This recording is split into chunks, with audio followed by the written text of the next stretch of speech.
Good morning, everybody. Today we are going to see about the lesson Heat, Class 7.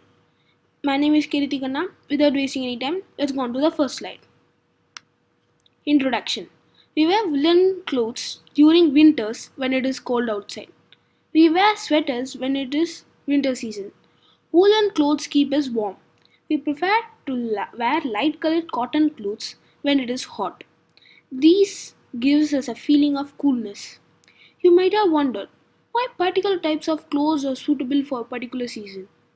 How do we know whether an object is hot or cold? How do we find out how hot or cold an object is?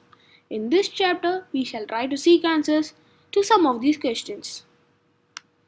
Hot and cold. First of all, what is hot and what is cold? The answer is in this slide. In our day-to-day life, we come across number of objects. Some of them are hot and some of them are cold. You also know that some objects are hotter than others, while some are colder than others. A reliable measure of the hotness of an object is its temperature. For example, my finger can also sense temperature. If I touch my tumbler of coffee, it feels hot. But how much hot it is, we don't know that because our finger may deceive us. Temperature is measured by a device called thermometer. A clinical thermometer consists of a long, narrow, uniform glass tube. It has a bulb at one end. This bulb contains mercury. What is mercury? Why clinical thermometer has mercury, not any other water or colored water? Because mercury is the only liquid that is in room temperature. The scale we can use is this Celsius scale, indicated by degrees Celsius. A clinical thermometer reads temperature from 35 degrees Celsius to 42 degrees Celsius. And the normal temperature of human body is 37 degrees Celsius. Not all humans have the normal temperature of human body 37 degree. It is just the average. Many normal humans temperature averaged is 37 degrees Celsius. Next slide. Precautions to be observed while reading a clinical thermometer. First of all, first step we have to do when using a thermometer.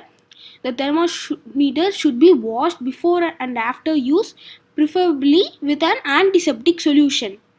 Ensure that before use the mercury level is below 35 degrees Celsius. Read the thermometer keeping the level of mercury along the line of sight. Handle the thermometer with care. If it hits against some hot object, it can break. Don't hold the thermometer by the bulb while reading it because our body temperature may affect the temperature recorded by the thermometer. Next slide. Laboratory thermometer. The clinical thermometer is only up to 42 degree. The boiling point of the water is 100 degree. How to measure that? Because it is laboratory thermometer. One such thermometer is known as laboratory thermometer. The range of a laboratory thermometer is generally from minus 10 degrees Celsius to 110 degrees Celsius.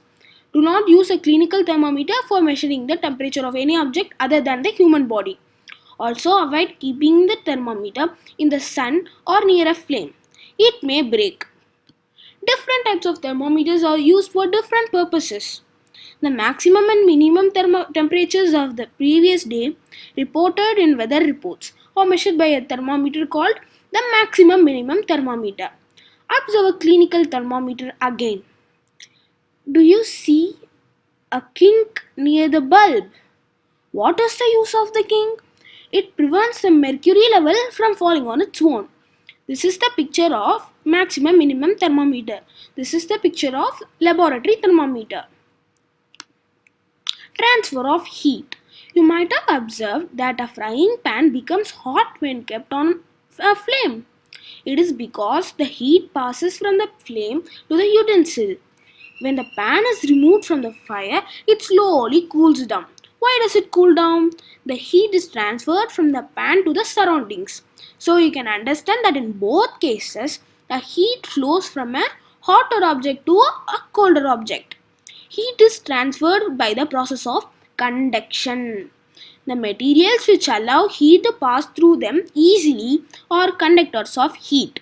Poor conductors are known as insulators. When water is heated, the water near the flame gets hot. Hot water rises up. The cold water from the sides move towards the source of heat. This process continues till the whole water gets heated. This mode of heat transfer is known as convection. Sea breeze and land breeze. The people living in the coastal areas experience an interesting phenomenon. During the day, the land gets heated faster than the water. The air over the land becomes hotter and rises up. The cooler air from the sea rushes in towards the land to take its place. The warm air from the land moves towards the sea to complete the cycle. The air from the sea is called the sea breeze. At night, it is exactly the reverse. The water cools down more slowly than the land. So, the cool air from the land moves towards the sea. This is called the land breeze. Have you ever wondered? You told about the water, or the water gets heated up, and the frying pan, it is called convection. What about the process? How the sun rays are producing heat? From the sun, the heat comes to us by another process known as radiation. The transfer of heat by radiation does not require any medium. Woolen clothes keep us warm in winter. In the winter, we use woolen clothes. Wool is a poor conductor of heat.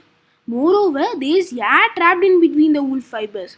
This air prevents the flow of heat from our body to the cold surroundings. That is the end of the slideshow. Thank you for listening to this lecture. It is K. Ritikana. I am going to close this video. Please like, comment, share and subscribe. Thank you very much. Thank you.